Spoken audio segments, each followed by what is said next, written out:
एक बार तुम जाओ उस ब्रज में और उनको मेरा संदेश देना कि मुझे उनकी बहुत याद आती है।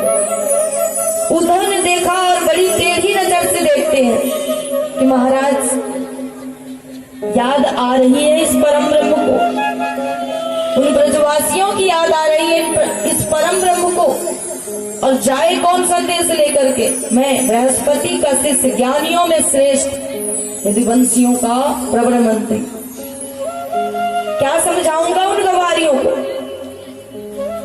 उन ग्वाल वालों को, गवारिये ब्रजवासियों को, जब मैं अपनी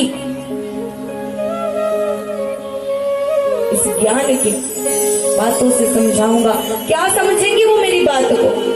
कन्हैया समझ गए कि उद्धव का अहंकार अभी खत्म नहीं हुआ है, उद्धव को अपने ज्ञान पर बहुत अहंकार है। कहते हैं उद्धव एक बार तो जा तो सही, सरल भाषा में समझाने की कोशिश करना, समझ जाएंगे। उद्धव कहते हैं कि देखो लाला, मैं जाऊंगा तो पर 1 घंटे से ज्यादा नहीं रुकूं। बोले तू एक बार जा तो सही, वो तो जाने के बाद पता चलेगा। उद्धव आज जा रहे हैं वृंदावन की ओर। सुंदर कन्हैया के उस मोर पंख को अपने मुकुट में सजा लिया ताकि ब्रजवासी मुझे पहचान सके।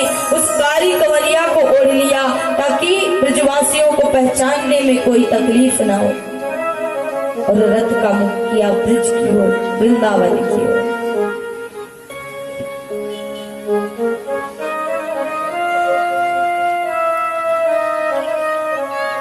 आज उद्धव वृंदावन की ओर, ब्रज की ओर जा रहे हैं।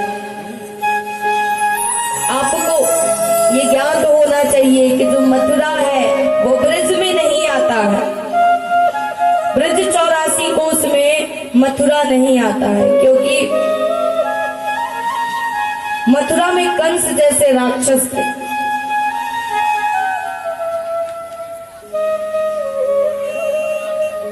इसलिए ब्रज में, मथुरा में कन्हैया ने कोई लीलाएं नहीं, मात्र ब्रज 84 कोस में लीलाएं की, और ब्रज 84 कोस से मथुरा अलग था।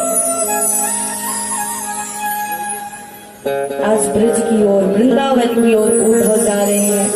अब सुखदेव जी महाराज कह रहे हैं कि राजन, उन ब्रजवासियों की स्थिति देखना कैसी है कि जिस दिन से गोविंद छोड़ करके गए हैं, प्रातः होते ही सबरे ब्रजवासी मथुरा वाले रास्ते में बैठ जाते हैं कि कभी ना कभी कन्हैया आएंगे, लाला को कभी ना कभी हमारी याद आएगी। नित्य प्रति प्रातः होते ही मथुरा के उस मार्ग पर ब्रजवासी बैठ जाते हैं। आज भी वही है कि प्रातः होते ही सबरे ब्रजवासी बैठे हुए हैं। जैसे ही उस रथ को आते देखा है तो सबरे खुशी से उछल पड़े, अरे हमने कही थी ना लाला आएगो, लाला आएगो, लाला आएगो।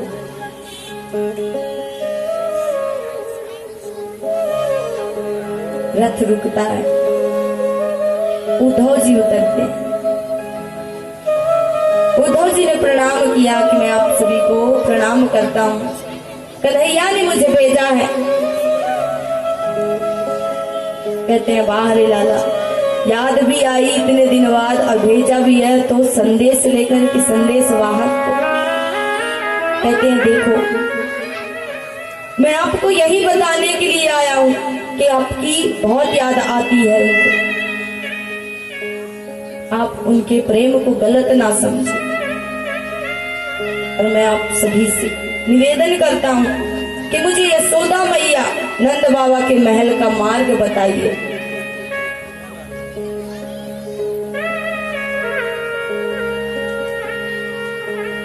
ब्रजवासी कहते हैं कि वो तो बताने की आवश्यकता नहीं है, ये जल का पनारा देख रहे हो ना, जहाँ इसकी समाप्ति हो वही समझ लेना कि नंद बाबा का महल है।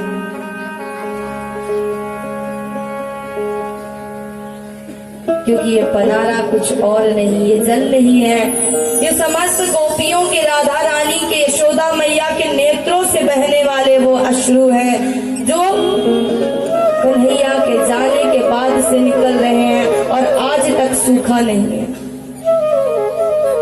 उद्धव उस पनारे के सहारे चल रहे हैं। जैसे ही महल में प्रवेश किया तो चारों तरफ से श्री कृष्ण की ध्वनि गूंज रही है। एक कोने पर नंद बाबा यशोदा मैया बैठे हुए हैं। उद्धव ने जाकर के प्रणाम किया और कहते हैं कि मैं उद्धव हूं, आपके चरणों में प्रणाम करता हूं। नंद बाबा ने बैठाया। यशोदा मैया एक कोने में माला लेकर के बैठी हुई है। जैसे ही उन्होंने उद्धव की आवाज सुनी तो वो माला हाथ से छूट गई और कहती है कि चुप रहे, चुप रहे मेरा लाला, अभी तो सोए, सुबह से मोए तंग कर। सोचिए कि नंद रानी का वो महल जहाँ कभी लाला अपनी लीलाओं को करते थे, सुंदर नंद रानी श्रृंगार करके चलाती थी और वो ठुमके लगा करके नाचते थे। कभी नाचे नंदलाल नचावे हरि की मैया, ये धुन गूंजता था। आज जो 85 चौक का महल सूना पड़ा हुआ। ऐसी यशोदा मैया की स्थिति अब तो नेत्रों के अश्रु भी सूख रहे हैं। हाथ में माला लेकर के बैठी हुई है। जैसे ही सुना तो चुप कर आया कि मेरा लाला जग जाएगा, चुप कर। उद्धव के ज्ञान की पहली सीढ़ी खिसक गई कि महाराज जिन्हें मैं मथुरा में छोड़ करके आया हूँ, ये कहती यहाँ पर सो रहे हैं। मैया यशोदा हाथ पकड़ करके ले जाती है, पलने के पास लेकर के गई और बोली। जैसे ही उस पलने की ओर नजर डाला तो पलना खाली था। उसी समय उनकी भ्रांति टूटी और उन्हें याद आया। बिलक बिलक करके रोने लगी और कहती कि उद्धव, मोए तो लाला छोड़ करके कब को चले गए। कह के गया था कि परसों आ जाऊंगा, लेकिन बरसों बीत गए, अभी तक आया नहीं। शायद ये मेरे ही प्रेम की कोई कमी रह गई हो। और तो उद्धव, मैं उस क्षण को स्मरण करती हूँ तो मेरे प्राण क्यों बचे हैं। मैं ये सोचती हूँ कि मैंने लाला को एक मटकी के लिए उखल से बांधा। वो एक बात मुझे बार बार स्मरण होती है और उस समय मुझे लगता है कि मेरे ये प्राण क्यों बचे हैं। रात्रि भर उद्धव से चर्चाएं हुई, बातें हुई। प्रातः होते ही उद्धव ने कहा कि मैया, मैं आपके प्रेम को समझ सकता हूँ। आप जैसा प्रेम शायद ही कोई कन्हैया से करे। अब मुझे आज्ञा दीजिए, मैं राधा रानी और उन गोपियों से मिलना चाहता हूँ। उद्धव सीधे चले हैं।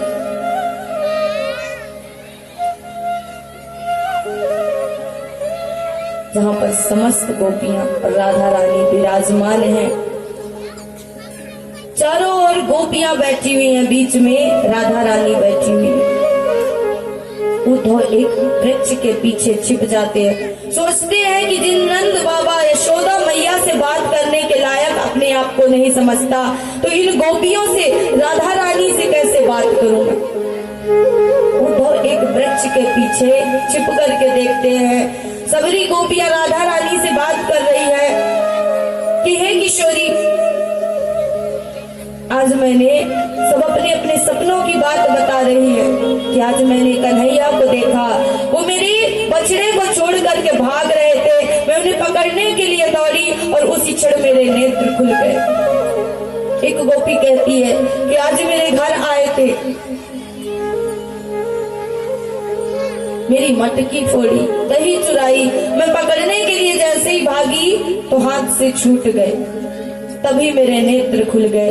सभी अपने अपने सपनों की बात कर रही हैं और बारंबार पूछ रही हैं कि हे किशोरी, क्या आपको सपने में कन्हैया नहीं दिखते, या आप हमें बताना नहीं चाहती। राधा रानी कहती है कि देखो, मैं आप सभी गोपियों को प्रणाम करती हूँ जिनको भी कन्हैया के दर्शन होते हैं। मैं आप सभी के उस भाव को प्रणाम हूँ, लेकिन मैं क्या कहूँ कि जिस दिन से मेरे प्राण वल्लभ मुझे छोड़ करके गए हैं, उस दिन से ये बैरन निंदिया भी उनके साथ चली गई है। उद्धव ने सोचा कि हे प्रभु, कन्हैया को गए तो वर्षों है गए, तो क्या वर्षों से राधा रानी सोई नहीं है? ये सब बातें चल रही। कभी कभी जब प्रेम होता है तो प्रेम में क्रोध भी आता है, अनुराग भी आता है। आज क्रोध में एक गोपी कहती है कि अरे क्यों रोती हो उस काले के लिए? ये काले सारे कपटी होते हैं। मैंने तो जीवन में अब प्रण ले लिया कि कभी काले से प्रेम नहीं करूं। तभी वहां पर एक भौरा आता है। उस भौरे को देख करके गोपियां उसे उलाहना देती हैं कि तू भी काला है और हमें पता है कि तू हमारे दुख को बढ़ाने के लिए आया है। तू उसी काले का साथी है, क्योंकि तेरे मुख में जो ये कुमकुम सा लगा है वो उसी कारे के चरणों से आया हुआ है, और हमें पता है कि तू उसी के पास से आया है। यही देखने के लिए आया कि हम जीवित हैं कि नहीं। दूसरी गोपी कहती है कि अरे तुम सब के सब कपटी हो, काले हो, जितने काले हो सब के सब कपटी हो। क्योंकि जिसने भी कारे से प्रेम किया उसे क्या मिला? मृत्यु ही मिली। और हमने भी प्रेम किया तो आज क्षण क्षण उसकी याद में मर रही है। तभी दूसरी गोपी कहती है कि अरे ऐसी बात मत कह। यदि जाकर के कह दिया तो मात्र ये प्राण, ये स्मरण ही तो कन्हैया की बची हुई है, और कन्हैया यदि उससे भी नाराज है गए तो फिर हम जिएंगी कैसे? उनकी याद की ही एक बूंद बची है जिससे हम जीवित हैं।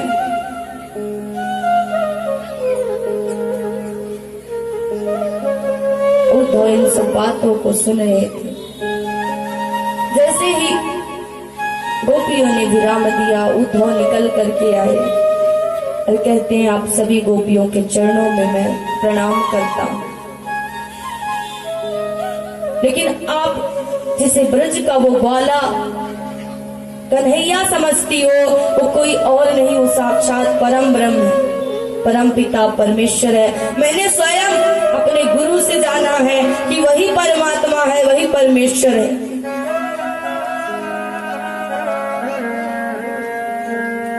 वही परम ब्रह्म है। ना उसके हाथ होते हैं ना पैर होते। जीव की एक बार उसमें यदि मन लग गया तो उसकी वृत्ति निर्गुण बन जाती है और उसकी मुक्ति है जाती है।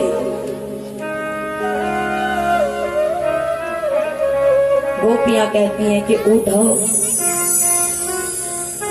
पहली बात तो तुमने कही कि जीव का जिसमें मन लग जाता है, उस परम ब्रह्म में मन लग जाता है तो वृत्ति निर्गुण बन जाती है, उसी में समा जाता है। तो मैं तुमसे प्रश्न करती हूँ कि मन यदि दो हो तो मन को लगाएं, ये मन तो एक ही है और उस एक मन को भी वो ले गया तो फिर हम मन लगाएं कहाँ से? और यदि तुम कहती हो कि वो परम ब्रह्म है, निर्गुण है, निराकार है, तो वो दोनों रूपों में है, साकार भी है निराकार भी है। तुम ही कहते हो ना कि परम ब्रह्म के हाथ पैर नहीं होते। हम तुमसे पूछती है कि यदि हाथ पैर नहीं होते, यदि वो साकार नहीं होता तो हमारी चीके से मटकी उतारी कैसे, माखन खाया कैसे, गौओं को चराया कैसे? यदि पैर ना होते तो चल के कैसे गया? और उद्धव, तुम उसका संदेशा लेकर के आए हो तो हमारा भी एक संदेशा उसको देना।